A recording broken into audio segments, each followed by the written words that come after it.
As forças íntimas da vida é que, de acordo com o critério da lei de Deus, distribuem ou não os bens, premiam ou castigam. Os líderes e os imperadores são derrubados do trono, e se nele permanecem, isso acontece apenas enquanto são instrumentos de Deus. Entre a ideia romana e a de Cristo vai um abismo, o mesmo que vai do homem ao super-homem. O povo, por instinto vital, percebe a verdade nova. O povo que sofre tem, por isso mesmo, os olhos abertos e os ouvidos atentos, pois não dorme nas comodidades. O império que vencera as batalhas da força, perde a batalha sem armas. A verdade interior acaba cedo ou tarde revelando-se também no exterior, pois as revelações dependem das convicções que ao mesmo tempo lhes dão nascimento e lhes servem de guia. A desonra do Calvário não constitui, pois, apenas erro e culpa do homem, mas também erro e culpa do sistema que fizera o homem assim e o obrigava a comportar-se desse modo. O erro continuou, de fato, por séculos e séculos, e sempre com novos mártires, exatamente porque esse sistema não era capaz de entender senão a autodefesa. Encerrado no próprio egoísmo, não sabia elevar-se a visões de conjunto tão vastas ao ponto de abrangerem a evolução do mundo. A força, não guiada pelo espírito, comete enganos e fracassa, e a justiça mais perfeita do espírito triunfará, apesar da injustiça humana. A história julga os juízes e processa a autoridade processante. A injustiça do Calvário constituiu injustiça da justiça e descrédito permanente do resultado dos julgamentos humanos. No coração humano permanece sempre inapagável o vestígio da iniquidade sofrida pelo grande afirmador da verdade e do fundador de novo reino na terra, que é promessa ainda viva e vital, mesmo depois de 20 séculos, e que constitui a única esperança no futuro. Pilatos não é Roma toda, mas, sem dúvida, significa um sistema jurídico que lhe revela as insuficiências, um estado humano involuído que lhe demonstra a cegueira.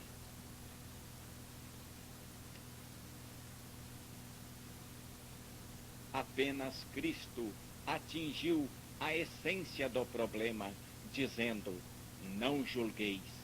Quem, como o homem, está empenhado na luta, não pode conservar-se imparcial e por isso não pode julgar.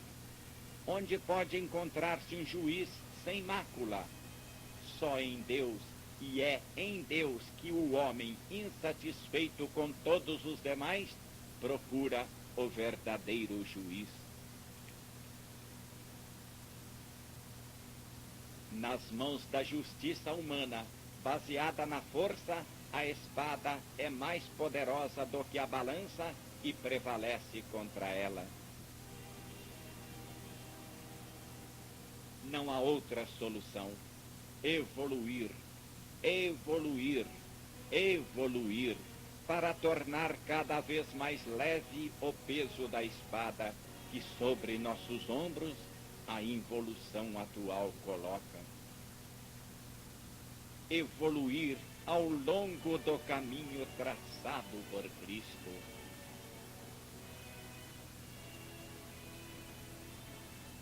O esforço é tremendo, a tentativa enérgica, o momento decisivo. De duas uma, ou sobre essas bases criar nova civilização e melhorar a vida, ou suportar durante séculos as tristes consequências do bárbaro e atual sistema da força. Sem dúvida, o pensamento social de Cristo é elevado, mas muito elevado mesmo. Mas, exatamente por isso, pertence ao futuro. A vida impõe o progresso e necessita de ascender. O Evangelho é o cume, o objetivo máximo. O pensamento de Cristo representa o ciclo biológico da humanidade. Ninguém lhe escapa. O Evangelho é um programa. A humanidade futura será fruto de sua execução. O sábio deve conhecer todos os ataques possíveis. Deve ter atingido filosofia completa que encare todas as possibilidades da vida. Deve ter achado uma verdade universal e satisfatória que lhe dê a razão de todo fato e o encaminhe à solução de todo problema.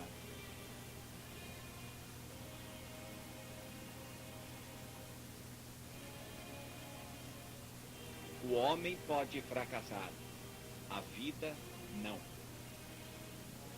Quando o homem se engana, a lei, através de providencial lição de dor, o reconduz ao caminho reto da ordem, e assim a vida se refaz e continua.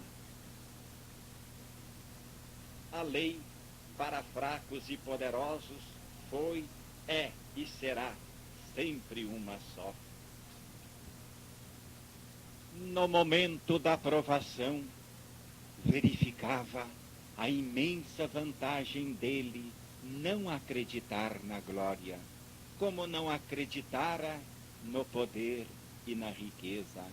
A imensa vantagem de haver se acostumado a sofrer e a renunciar e estar moralmente preparado. Apegar-se a valores indestrutíveis, tornara-se indiferente aos golpes do mundo.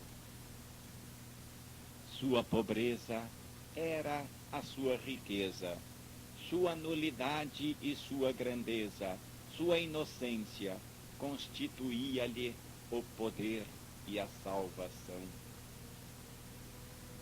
Apenas a vida séria e dura e as pesadas fadigas da vida ascensional não lhe haviam mentido nem traído.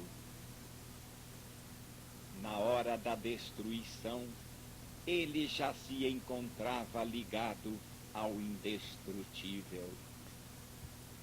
Ninguém pode estar sozinho em nosso universo, jamais.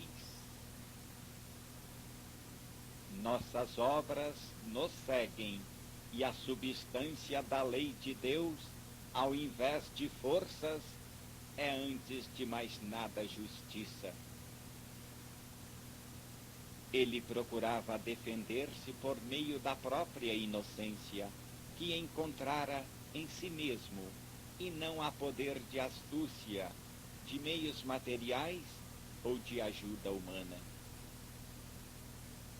Procurara a força em Deus e na consciência a resposta. Em silêncio, gritara a sua inocência ao universo. A lei de Deus quer que nossas penas sejam filhas de nossos crimes e não da má vontade e prepotência alheias, e que nosso destino apenas possa ser constituído por nós e para nós. A inocência, apenas ela permite visão clara. Apenas quem a possui pode invocá-la perante Deus.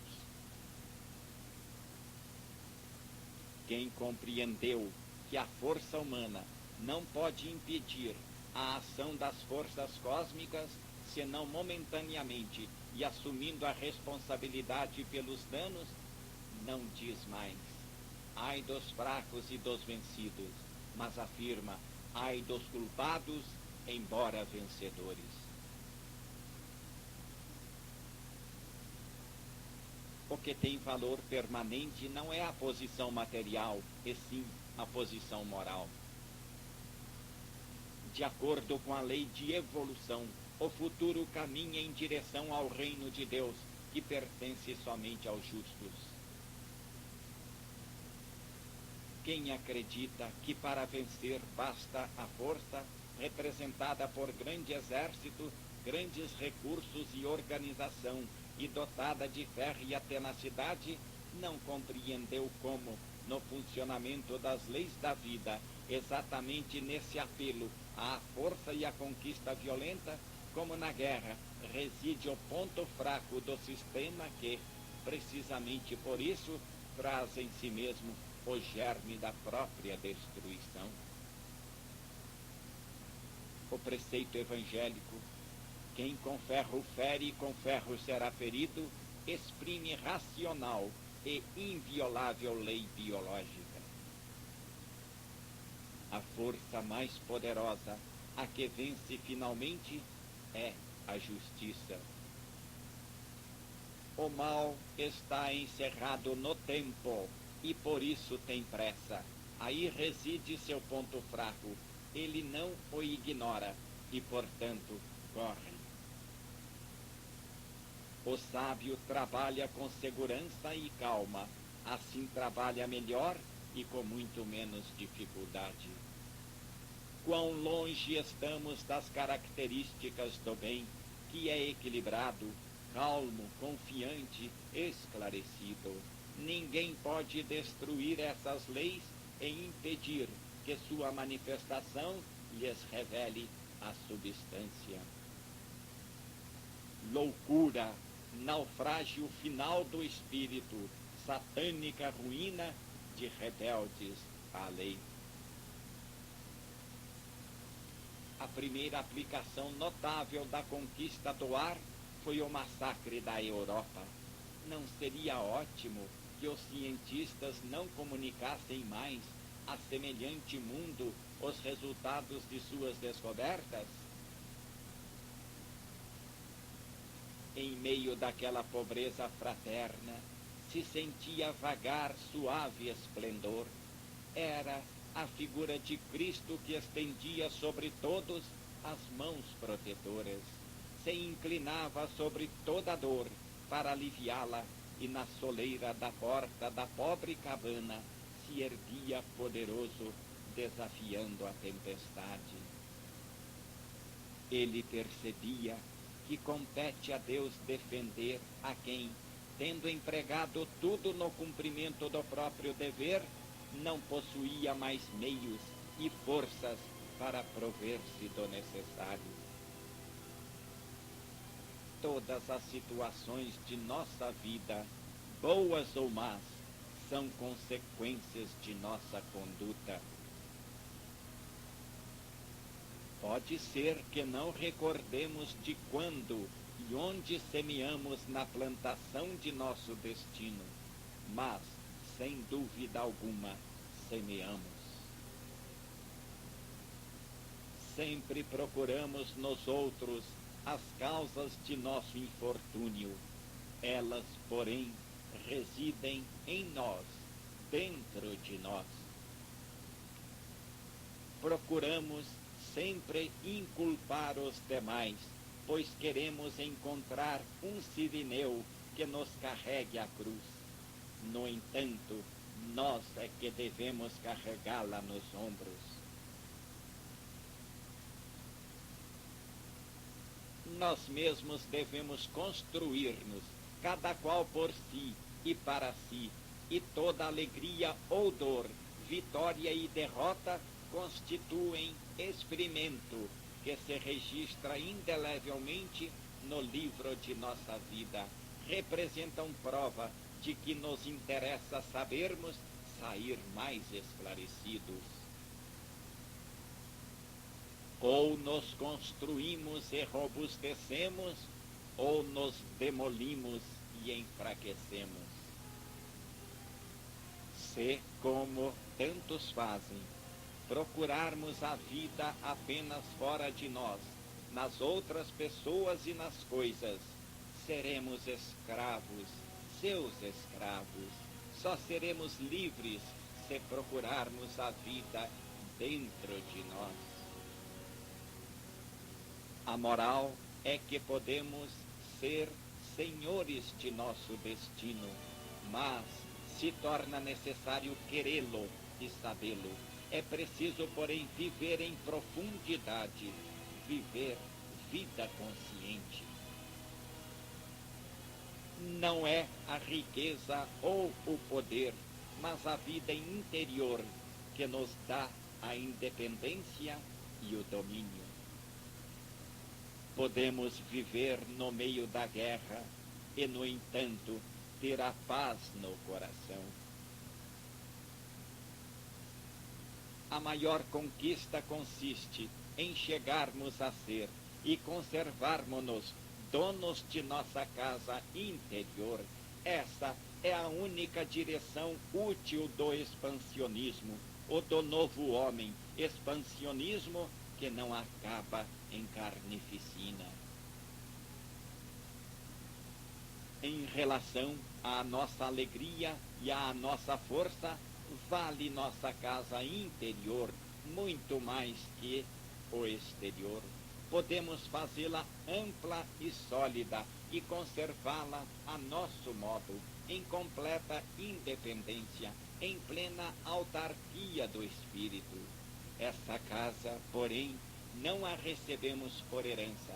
Cada um de nós temos que construí-la com as próprias mãos, pois é de fato nossa. Mas essa posse deve ser plenamente justa, isto é, constituir o fruto de nosso trabalho.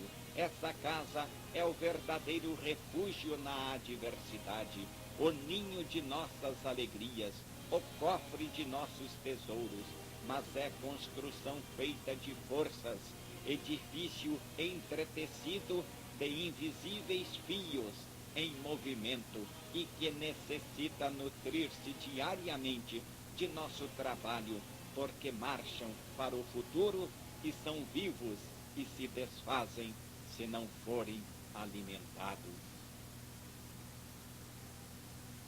Há homens que por fora vivem em palácios luxuosos e por dentro definham em casebres miseráveis, desleixados, tristes em ruínas.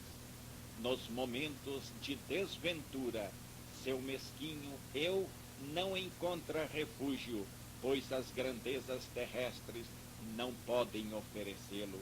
Percebem a miséria da casa interior de sua personalidade e, por isso, lhe fogem, temem a introspecção e, como percebem estarem nus, procuram avidamente cobrir-se com seus europeus. Os valores e as defesas estão dentro e não fora. Tudo quanto é externo se despedaça ao primeiro sopro da tempestade. Assim é a vida.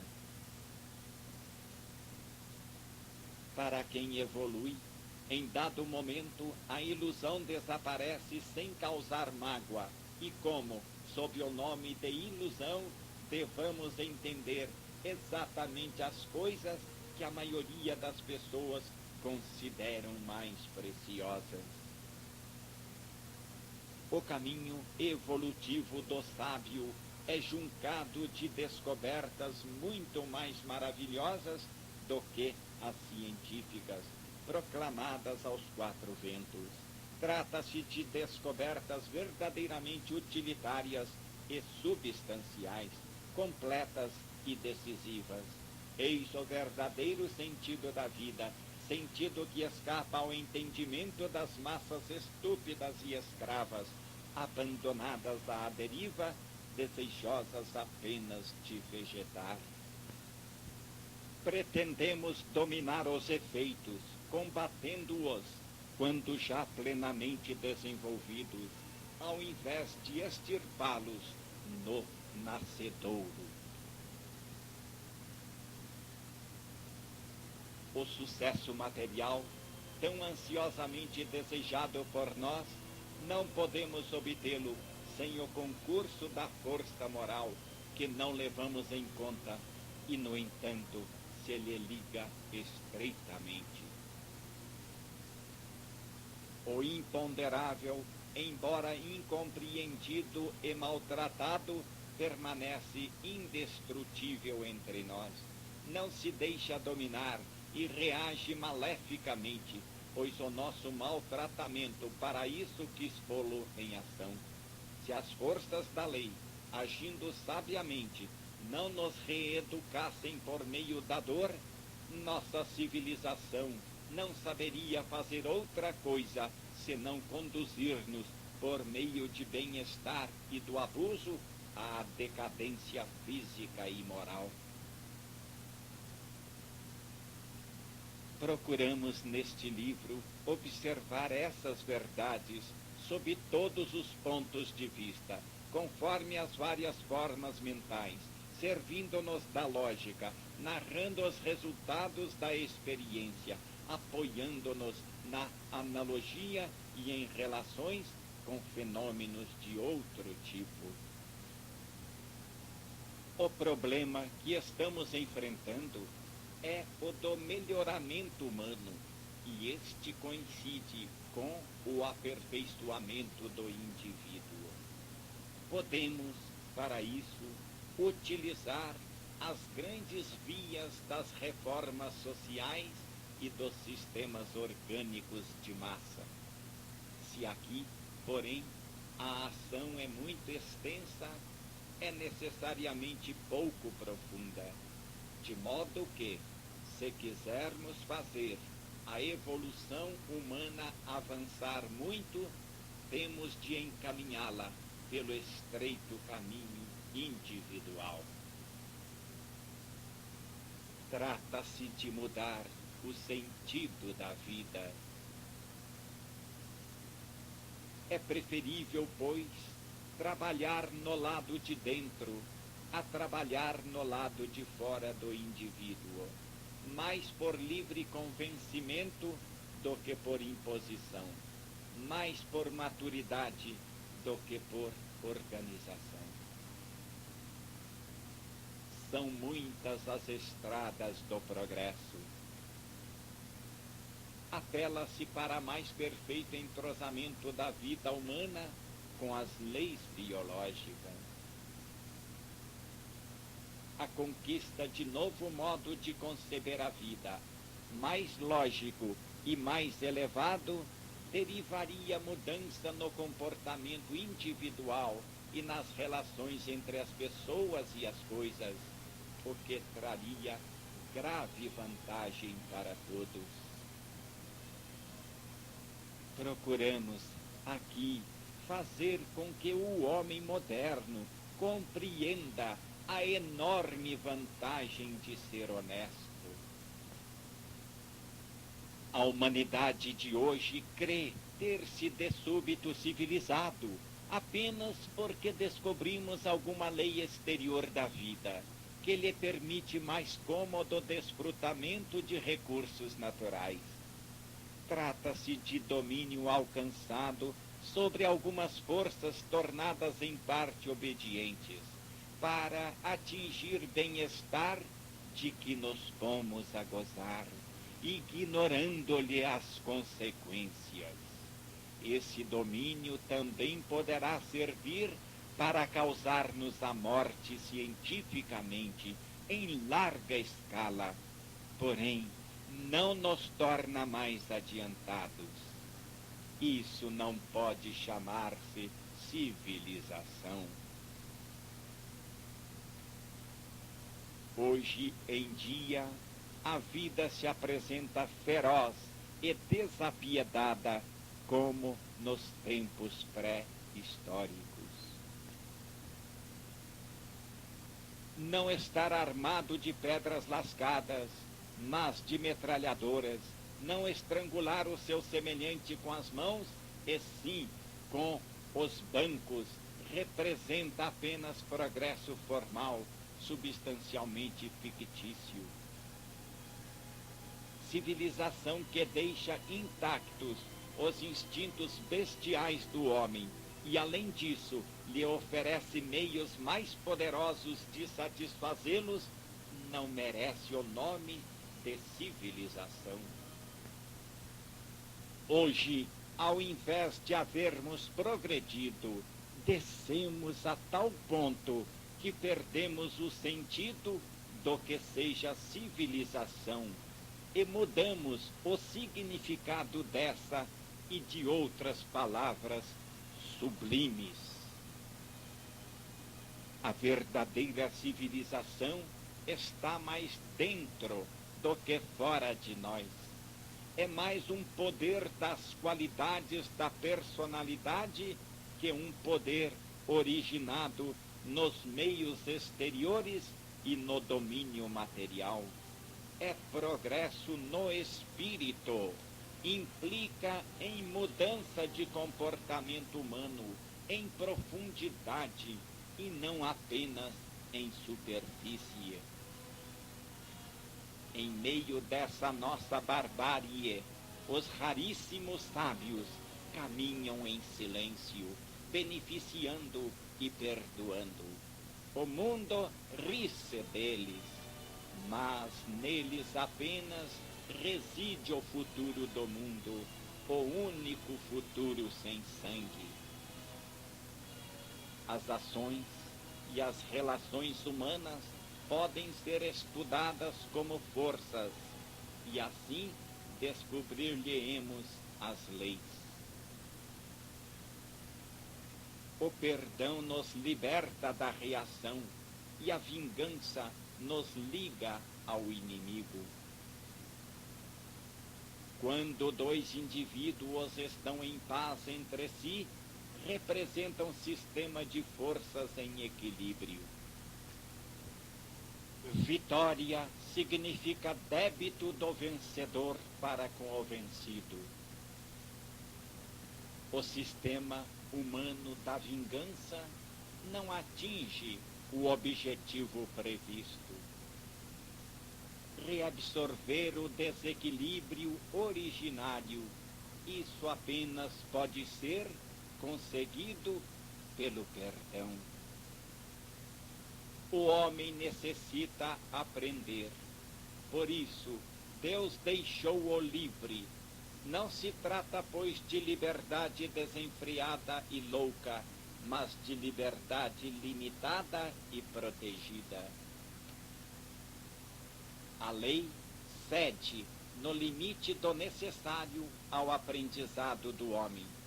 Todo erro contém em si o germe de sua correção.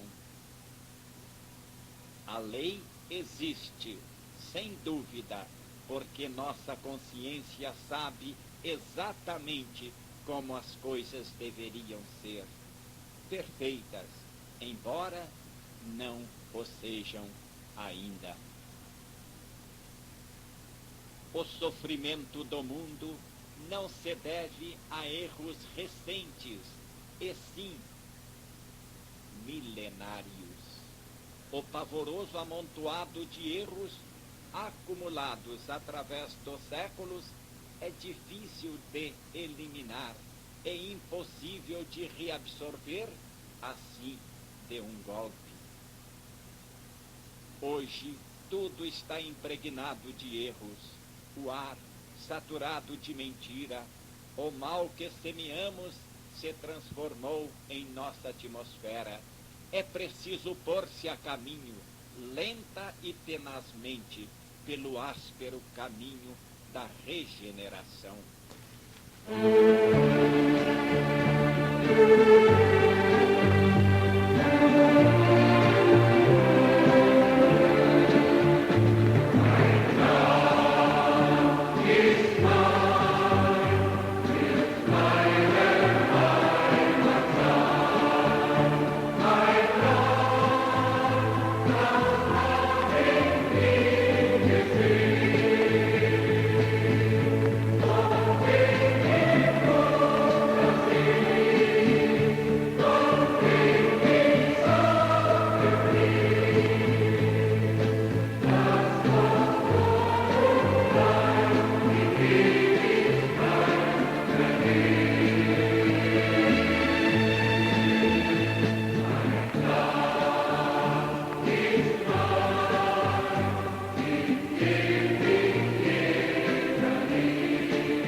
Os resultados do abuso não podem ser corrigidos senão movendo-nos em direção contrária, subindo de novo pelo caminho que havíamos descido.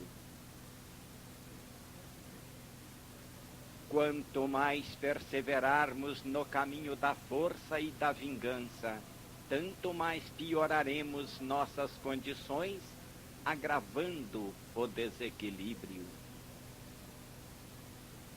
A única saída é esta: o caminho do perdão, o caminho do amor, o caminho do Evangelho.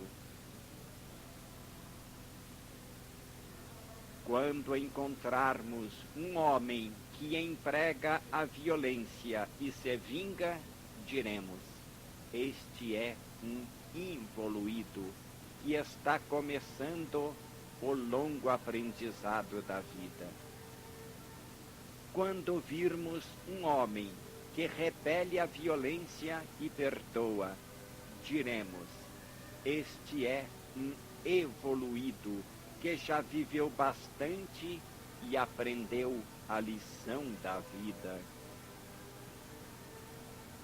A terra é morada infernal, de débito e de expiação, lugar em que os homens gostam de endividar-se até o pescoço, vivendo debaixo de chuva de fogo, aceso por suas próprias mãos.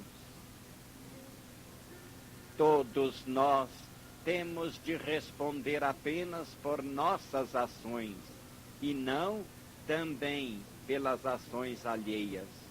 Cabe-nos responsabilidade pelo esforço feito, não pelos resultados obtidos. A força máxima consiste em ser inocente. O ponto vulnerável à dor é apontado pela própria culpabilidade. Quer dizer, não é a dor em si mesma que o determina, mas a própria debilidade que oferece o peito aos golpes da lei de justiça. Tudo quanto fazemos perdura, e quem deve não encontra salvação. Nós mesmos criamos nossa vulnerabilidade espontaneamente, por meio de nossas próprias ações, de acordo com nossa vontade mesma. A casa interior do culpado é indefesa, tem as portas escancaradas. Na lei, o mal é escravo do bem, tem limites que não pode ultrapassar, senão a serviço do bem. Meu inimigo pode tirar-me às costas todo o mal que quiser, apenas o que eu merecer me atingirá. Meu inimigo pode atirar-me às costas todo o mal que quiser, apenas o que eu merecer me atingirá. Se não respondo às ofensas, toda a culpa recairá apenas sobre o ofensor. A medida de nossa dor nola dá nossa culpabilidade. Fato importante com o desenvolvimento de nosso destino, fato grave como o peso de nossa dor, não pode ficar à mercê da vontade de um estranho, que muitas vezes nada sabe a nosso respeito. Nós é que fazemos nosso destino. Este não passa de campo de forças cerrado e protegido. Um estranho poderá introduzir nesse campo apenas as forças que quisermos. As responsabilidades são graves, as sanções inexoráveis. Nada mais justo do que liberdade completa e responsabilidades bem definidas. Nada mais justo do que cada um responsabilizar-se apenas por aquilo que livremente fez.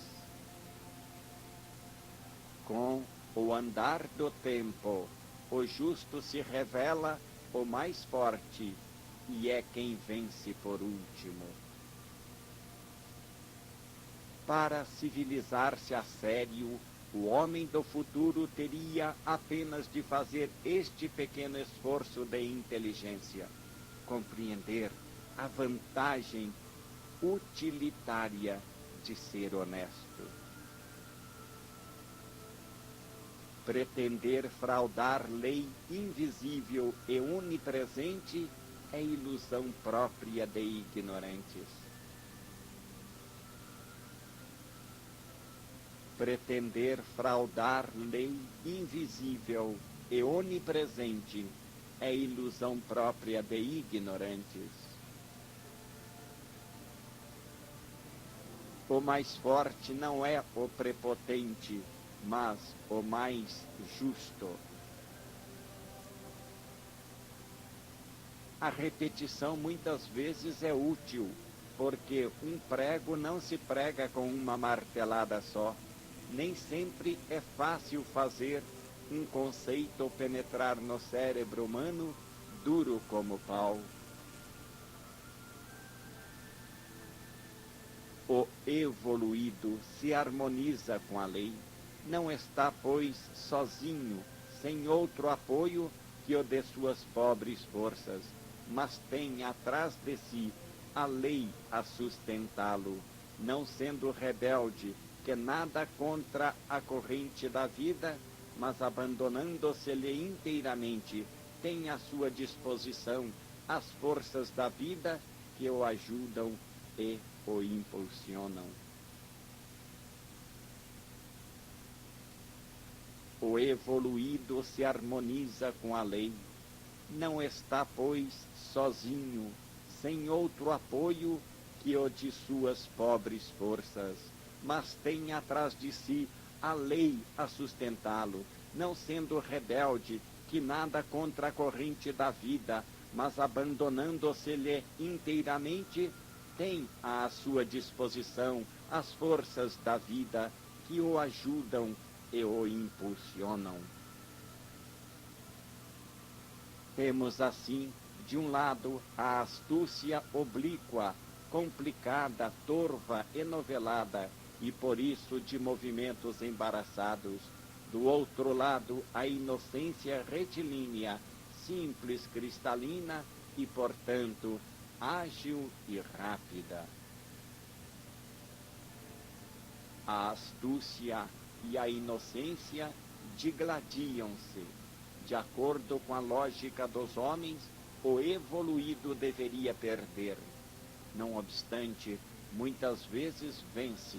Na realidade dos fatos, verificamos que vence.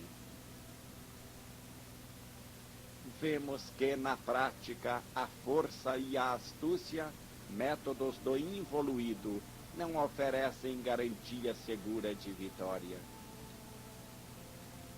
Há, nas armas do evoluído, algo que não admitimos, pois exatamente por ser muito sutil, nos escapa à primeira vista, e precisamente esse imponderável as torna mais poderosas.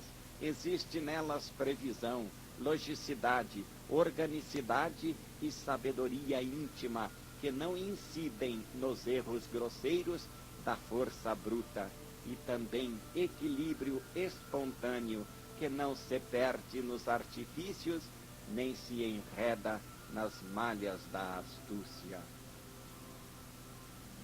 Na espada imaterial do arcanjo lampeja, todavia, desconhecido poder que lhe permite vencer a revolta bestial de Lúcifer. Em presença do homem do dever, do homem evangélico da paciência e do perdão, o homem da força ri-se, sem dúvida, e considera-o débil e maluco. A força do evoluído reside na compreensão. A ameaça que pesa sobre o involuído consiste na sua incompreensão. No capítulo Tempestade, descrevendo a dolorosa fuga de um homem, dissemos que na hora do abandono, quando a riqueza e o poder falharam, o homem não estava sozinho, como pensava, mas a seu lado estavam seu passado e suas obras, pois nossas obras nos acompanham. Somos nós mesmos que, depois de havermos estado na posição de causa, reaparecemos agora na de efeito. Suas fases de desenvolvimento no tempo entrosam-se perfeitamente, pois representam o desenvolvimento de uma força e de um movimento. Dentro da fatalidade dessa lei, é-nos concedida a liberdade de escolher, retificar e até mesmo de corrigir a trajetória, mas uma vez estabilizada, arrasta-nos. O involuído não o compreendeu ainda e acredita-se senhor de ilimitado arbítrio e da capacidade de, a seu talante, fazer e desfazer os acontecimentos de sua vida. Míope, vive apenas do efêmero presente. Somos nós mesmos que, depois de havermos estado na posição de causa, reaparecemos agora na de efeito. Suas fases de desenvolvimento no tempo entrosam-se perfeitamente, pois representam o desenvolvimento de uma força e de um movimento. Dentro da fatalidade dessa lei, é-nos concedida a liberdade de escolher, retificar e até mesmo de corrigir a trajetória. Mas, uma vez estabilizada, arrasta-nos. O involuído não o compreendeu ainda e acredita-se senhor de ilimitado arbítrio e da capacidade de, a seu talante, fazer e desfazer os acontecimentos de sua vida. Míope, vive apenas do efêmero presente. A estratégia do evoluído adere mais à realidade das coisas, muito mais profunda, equilibra-se com as forças da vida e no passado e no futuro abrange muito mais vastos períodos de tempo. O mundo de hoje confunde arbítrio com liberdade, e quando clama pela liberdade, intimamente deseja o arbítrio. As forças que no passado foram postas em movimentos por nossas ações, uma vez em jogo, representa vontade autônoma, impulso com inércia, tende automaticamente a continuar movendo-se e a levar-nos para frente, segundo a direção inicial. Se a princípio movimentamos nossas obras, agora elas é que nos movimentam, arrastam-nos para onde ontem queríamos e não para onde queremos hoje. Se, a princípio, movimentamos nossas obras, agora elas é que nos movimentam, arrastam-nos para onde ontem queríamos e não para onde queremos hoje. O passado não morre, mas revive sempre no presente. As nossas obras nos acompanham por toda parte. O presente se preparou no passado e o futuro se prepara no presente.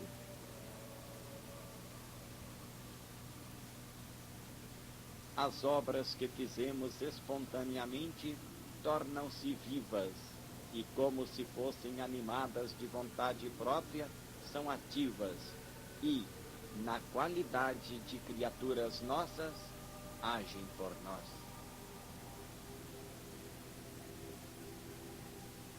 Nossa personalidade é fenômeno contínuo, em que os momentos sucessivos de seu futuro se ligam estreitamente e cujas forças, por nós suscitadas, se determinam e se põem em ação, e em seguida não podem ser anuladas enquanto não se desenvolvem e esgotam completamente.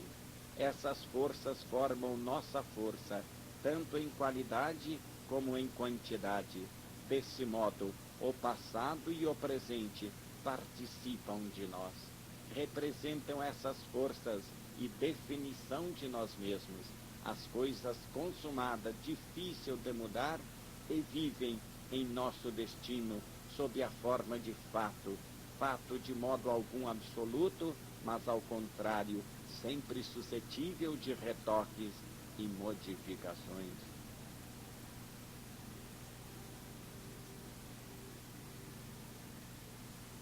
Nossa personalidade é fenômeno contínuo, em que os momentos sucessivos de seu futuro se ligam estreitamente e cujas forças, por nós suscitadas, se determinam e se põem em ação, e em seguida não podem ser anuladas enquanto não se desenvolverem e esgotarem completamente. Essas forças formam nossa força, tanto em qualidade como em quantidade.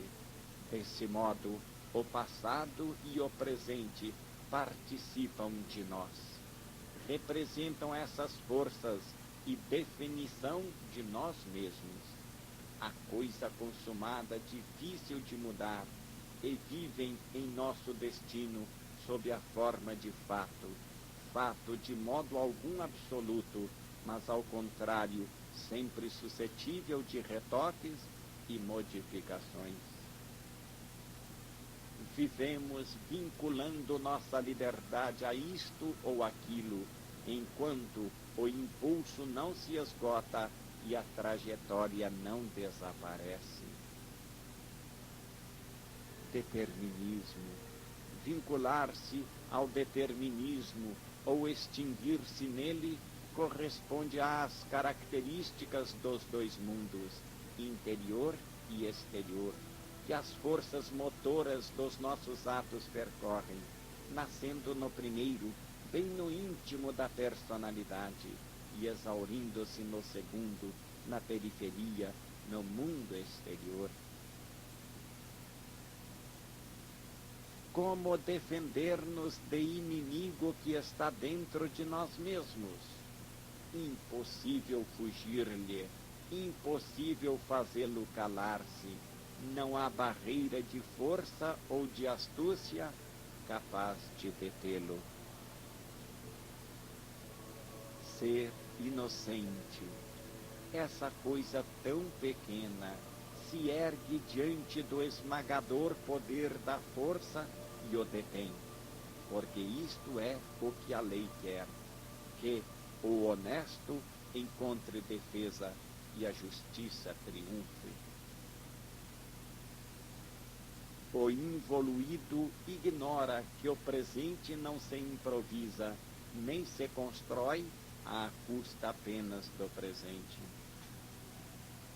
No universo tudo se entrosa, e isso por força da lei de causalidade, que a tudo liga no decorrer do tempo. Como no filho se desenvolve o pai, na árvore a semente, e na ação o motivo, assim também, por entrosamento individual, toda causa continua no seu efeito. se, por lei de causalidade, tudo é filho do passado, a vida se nos mostra então como jogo amplo e complexo de prolongada preparação. A vitória é determinada por dinamismo acumulados que afloram de um depósito interior, repleto ou vazio, rico de provisões, boas ou más, úteis ou venenosas, o misterioso depósito da alma que passa despercebido ao involuído. A posição humana exterior é fictícia. Nosso passado já está feito, ele traçou a trajetória de nossa vida. O futuro lhe é sempre livre se lhe tiramos o peso do passado que nos inibe. Ao lado de cada um de nós, falam e agem nossas próprias obras, e não as obras alheias. Cada qual pode semear no seu terreno o que quiser, e ninguém pode semear por nós. A semeadura é livre, mas a colheita é obrigatória. Absoluta independência quanto a semear o bem ou o mal, absoluta obrigatoriedade de colher o fruto da semente que se lançou ao solo. Absoluta independência quanto a semear o bem ou o mal, absoluta obrigatoriedade de colher o fruto da semente que se lançou ao solo. Por isso, o sábio procura, em causas profundas e remotas, as raízes de sua situação atual e prepara, com grande antecedência, o seu futuro. Quem erra paga na mesma moeda, e pagando, aprende. A maravilhosa justiça da lei divina consiste em cada um de nós permanecer livre, e seja qual for o ambiente em que viva, pode, à sua vontade, perder-se ou salvar-se.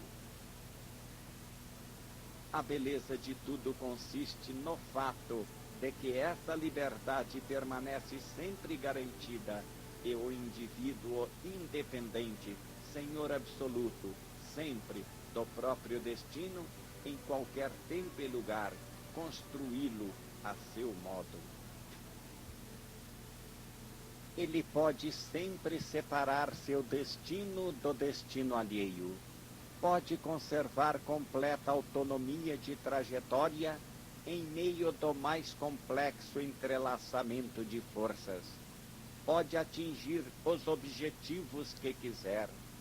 Goza da liberdade de perder-se em meio à salvação geral ou de salvar-se em meio da perdição universal. O resultado é garantido, quer o do bem, quer o do mal. O justo pode, portanto, avançar com seu binário, mesmo se for colocado num mundo de demônios. Perante Deus, o que vale é o seu passado, suas obras, seu merecimento. A lei responde no mesmo tom em que a chamarmos, e é rica ao ponto de possuir qualquer tom. É-lhes possível receber tratamento de bondade e de salvação em meio de cataclisma universal. As forças do imponderável terão formado em torno dele uma camada protetora, uma defesa salvadora, que o tornará invulnerável, porque inocente, em meio dos mais graves perigos que arrastam os outros. Deixemos aos juristas o estudo das vias da justiça humana. Preferimos aqui nos ocupar do estudo da justiça divina, onde reside a gênese das adversidades que nos golpeiam. O importante é possuir a chave do mistério e resolver o problema de saber evitar o dano. O sistema da justiça divina é sumamente respeitador da liberdade individual, menos quanto a ser inflexível no campo das responsabilidades. De acordo com a lei, a base do fenômeno social é o individualismo. O fenômeno coletivo representa, pelo contrário, um agregado, um organismo de individualismos que, embora se combinem, tendo em vista destino global mais vasto, permanecem separados e inconfundíveis. O sábio pode, se quiser, estabelecer-se no deserto e aí realizar sua vida independente. Trata-se de independência interior e nela as construções humanas exteriores exercem influência relativa. Desse modo, entre indivíduo e massa podem abrir-se hiatos abissais que não se preenchem, e a evolução pode impedir o solitário hiperevoluído evidente para fora da órbita dos destinos normais, ao ponto de fazê-lo transpor as fronteiras da raça humana e entrar no domínio de humanidades evolutivamente superiores à nossa. Esse tipo de ascensão é biologicamente possível. Que faz agora esse indivíduo? Já perfez o ciclo das provas terrestres, que os demais estão apenas iniciando. Já conquistou a sabedoria pela qual outros ainda vivem, lutam, sofrem. A terra, naturalmente, não é mais o seu reino. Acabando o seu trabalho de expiação ou missão e cumpridos todos os seus deveres para com os seus irmãos menores, nada mais lhe resta senão partir. Na terra, ele se sente estrangeiro, e o é mesmo, e como tal, é tratado. A vida humana para ele agora inaceitável, expulsa-o de seu seio.